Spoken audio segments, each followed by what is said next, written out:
Assalamualaikum warahmatullahi wabarakatuh. Selamat pagi. Kami dari kelompok 3 ingin menjelaskan mengenai distribusi normal. Sebelumnya izinkan saya memperkenalkan anggota kelompok. Yang pertama ada Jevon, absen 9, Laura absen 13, Royhana absen 26, Okta absen 22, Shiva absen 32, dan Yasmin Amelia absen 34. Yang pertama, saya akan menjelaskan apa itu distribusi normal. Distribusi normal adalah merupakan salah satu jenis distribusi dengan variabel acak yang kontinu. Pada distribusi normal, terdapat kurva atau grafik yang digambarkan menyerupai bentuk lonceng. Distribusi normal dapat disebut juga sebagai distribusi Gauss. Persamaan yang terdapat dalam distribusi normal salah satunya yaitu terkait fungsi densitas. Saya akan menjelaskan tentang rumus distribusi normal. Rumus distribusi normal di sini ada fx sama dengan 1 per simpangan baku akar 2pi e minus setengah x dikurang rata-rata persimpangan baku kuadrat, di mana pi sama dengan konstanta dengan nilai 3,14, lalu ada e yaitu bilangan eksponensial dengan nilai 2,7, lalu ada rata-rata atau mean dari data, lalu ada tau yaitu simpangan baku data berdistribusi normal. Jika nilai dari rata-rata yaitu sama dengan 0 dan simpangan baku yaitu sama dengan 1, diperoleh normal baku atau standar yang luas daerah di bawah kurva pada interval z besar kurang dari sama dengan z kecil dapat dirumuskan sebagai berikut, yaitu P dalam kurung z besar kurang dari sama dengan z kecil sama dengan integral minus tak terhingga sampai tak terhingga f z dalam kurung lalu dz sama dengan integral minus tak terhingga sampai tak terhingga 1 per akar dari 2pi e minus setengah z kuadrat dz. Selanjutnya, kita masuk ke pembahasan tentang kurva dan tabel dalam distribusi normal. Pertama, kita membahas tentang kurva distribusi normal. Teman-teman bisa lihat ya gambar di samping. Jadi, grafik distribusi normal baku N atau 0,1 dapat digambarkan sebagai berikut. Kemudian lanjut ke pembahasan tentang perubahan bentuk dari normal umum ke normal baku. Ada beberapa cara yang dapat teman-teman lakukan. Yang pertama adalah cari Z dengan rumus yang telah ditentukan, lalu gambarkan kurvanya.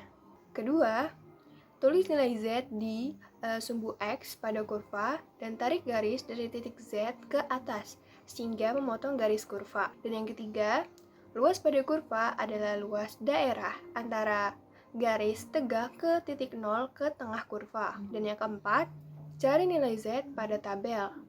Luas kurva normal adalah 1 karena mu sama dengan 0. Maka luas dari 0 ke kiri sama dengan luas dari 0 ke kanan atau sama dengan 0,5. Kemudian selanjutnya teman-teman bisa melihat tabel Z distribusi normal. Nah, sekarang kita lanjut ke contoh soalnya. Soal yang pertama, hitung peluang dari minus 0,50 kurang dari Z kurang dari 2,25. Seperti yang terlihat pada gambar, daerah yang warna kuning itu adalah daerah arsiran atau peluang yang akan kita hitung nanti. Jadi, di sini kan di kurvanya ada minus 0,50 melalui 0 terus sampai 2,25. Karena pada tabel Z itu kita hanya bisa menghitung dari minus 0,50 sampai 0, lalu 0 sampai 2,25. Jadi kita hitungnya dua kali, ada daerah 1 dan daerah 2. Nah, di sini daerah 1 peluang dari minus 0,50 kurang dari Z kurang dari 0. Jika kita lihat pada tabel, minus pada 0,50 ini itu nggak berpengaruh ya. Jadi mau minus, mau plus itu hasil tetap sama aja. Nah, pada tabel Z kita akan cari 0,50 sama 0,0 berarti. Lalu ditemukan hasil 0,1915. Nah, daerah yang kedua, peluang dari 0 sampai 2,25 kita cari di tabel Z-nya itu berarti 2,20 sama 0,05. Ditemukanlah 0,4878. Nah, karena daerah 1 dan 2 udah ditemukan, sekarang kita hitung luas seluruh daerahnya dengan di jumlah ya. Jadi daerah 1 dari minus 0,50 sampai 0 ditambah dari 0 sampai 2,25. Jadi 0,1915 ditambah 0,4878 sama dengan 0,6793. Di sini ada catatan, daerah arsiran minus dan plus selalu sama. Seperti yang sudah dibilang tadi, mau minus mau plus itu hasilnya akan tetap sama di tabel Z-nya nanti. Gitu. Jadi peluang dari minus 0,50 kurang dari Z kurang dari 2,25 adalah 0,6793. Kita lanjut ke soal nomor 2. Peluang dari Z kurang dari min 1,30. Kita juga harus buat kurvanya dulu. Jadi yang di sini diminta kurang dari min 1,30. Min 1,30 itu kan udah di sebelah kirinya 0. Yang diminta kurang dari, berarti kurang dari min 1,30 itu di sebelah kirinya lagi kan. Seperti daerah yang warna kuning, nah itu arsirannya, itulah peluangnya. Oke, karena kita nggak bisa nyari langsung Z kurang dari min 1,30 itu berapa, jadi kita harus hitung 2 kali lagi. Pertama, kita harus hitung Z kurang dari 0. Nah, di slide sebelumnya juga kita udah tahu kalau Z kurang dari 0 itu 0,5 dan Z lebih dari 0 itu 0,5 juga. Jadi kanan itu 0,5, kiri juga 0,5. Oke, jadi kita udah ketemu ya 0,5. Lalu kita cari peluang dari min 1,30 kurang dari Z kurang dari 0. Jadi kalau kita cari di tabel Z-nya itu 1,3 dan 0,0. Ditemukanlah 0,4032. Nah, kalau udah ketemu semua, sekarang kita bisa cari Z kurang dari min 1,30 itu dengan cara dikurang. Jadi kalau dibayangin antara 0 ke kiri itu kan 0,5. Nah, terus kita juga tahu kalau dari min 1,3 itu sampai 0 itu 0,4032. Jadi artinya kita bisa kurang 0,5 dikurang 4032 menghasilkan 0,0968.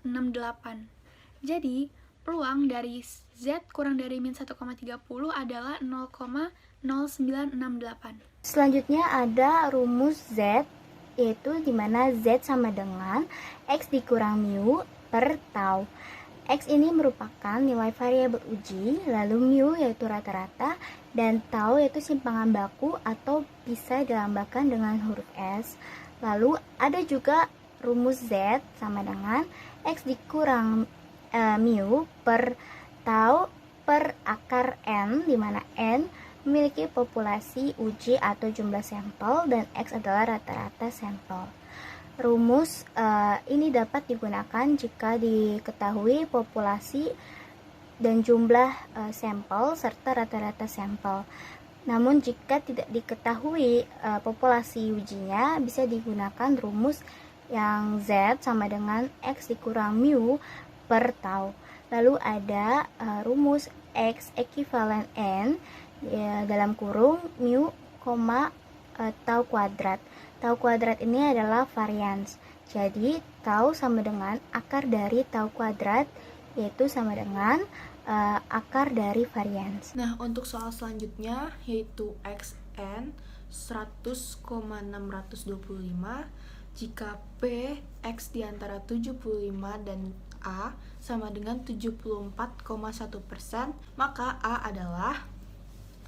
Nah, ini dapat diketahui rata-rata dan variansnya, di mana 100,625 itu sama aja seperti rata-rata, varians. Maka rata-ratanya adalah 100 dan variansnya itu sama dengan 625. Nah, dari varians dapat diketahui simpangan bakunya. Simpangan bakunya itu adalah akar 625, maka simpangan baku sama dengan 25. Nah, ini karena X di antara 75 dan A, maka harus dicari satu persatu. Untuk X sama dengan 75 dimasukkan ke dalam rumus Z sama dengan X dikurang rata-rata per simpangan baku. Jadi Z sama dengan 75 dikurang 100 per 25. Hasilnya adalah Z sama dengan min 1. Selanjutnya untuk X sama dengan A, dimasukkan juga ke dalam rumus Z menjadi Z sama dengan A min 100 per 25. Nah, di sini kita perlu menggambar grafiknya terlebih dahulu. Melalui P sama dengan 74,1%, didapatkan 0,7410. Nah, di dalam grafik yang biru itu merupakan Z sama dengan min 1, yang dimana berupa 0,3413. Nah, untuk yang merah itu didapatkan dari 0,7410 dikurang dengan 0,3413. Maka akan menghasilkan 0,3997. Nah, 0,3997 ini dalam tabel terdapat pada 1,28. Itu merupakan Z-nya. Maka Z sama dengan 1,28 ini dimasukkan ke dalam rumus sebelumnya menjadi 1,28 sama dengan A dikurang 100 per 25. Nah, dari sini dapat ditemukan A-nya, yaitu 32 sama dengan A dikurang 100, maka A sama dengan 132. Oke, sekarang kita lanjut ke soal berikutnya, yaitu soal cerita. Pertama kita tulis diketahuinya, mu-nya dengan 44,8. Lalu simpangan bakunya 11,3. Jumlah penduduk mencapai 110 orang, kita tulis saja N. N-nya 110. Dan X-nya di atas 60 tahun.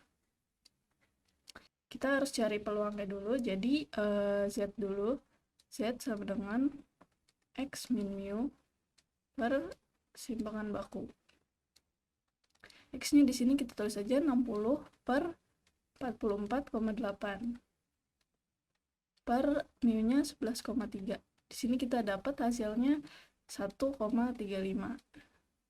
1,35 di tabel Z itu 1,3 dan 0,05, hasilnya adalah 0,4115.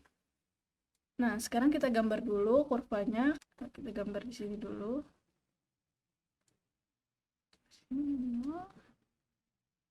Berarti di sini kurang lebih 1,35 ya. Nah, di sini kita sudah dapat bagian sininya. Tapi kita perlu yang lebih besarnya, berarti yang ada di sebelah kanan. Nah, gimana caranya kita nemu ini? Caranya adalah dari sini ke sini kan 0,5, di sini ke sini juga 0,5. Nah, berarti tinggal 0,5 dikurang si 0,4115 ini. 0,4115 berarti jadi 0,0885. Setelah ini kita kalikan saja dengan N-nya yaitu 110. Berarti 110 dikali ini kan berarti 8,85%. Jadi hasilnya sekitar 9,735. Tapi karena di sini kan orang ya, orang itu nggak mungkin koma. Jadi kita buletin aja jadi 10 orang. Perkiraan jumlah penduduk yang mempunyai harapan hidup dengan usia di atas 60 tahun adalah 10 orang.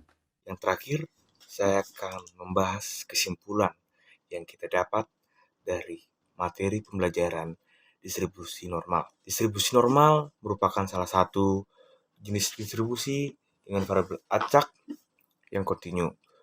Pada distribusi normal, terdapat kurva atau grafik yang digambarkan menyerupai bentuk lonceng. Untuk menentukan nilai Z atau Z-score, dapat digunakan rumus berikut. Z sama dengan X kurang dari rata-rata atau mean dari data per simpangan baku dari distribusi normal tersebut. Tabel nilai Z pada distribusi normal digunakan untuk mempermudah dalam menentukan Z-score. Sekian dari kelompok kami, kurang lebihnya mohon maaf. Wassalamualaikum warahmatullahi wabarakatuh.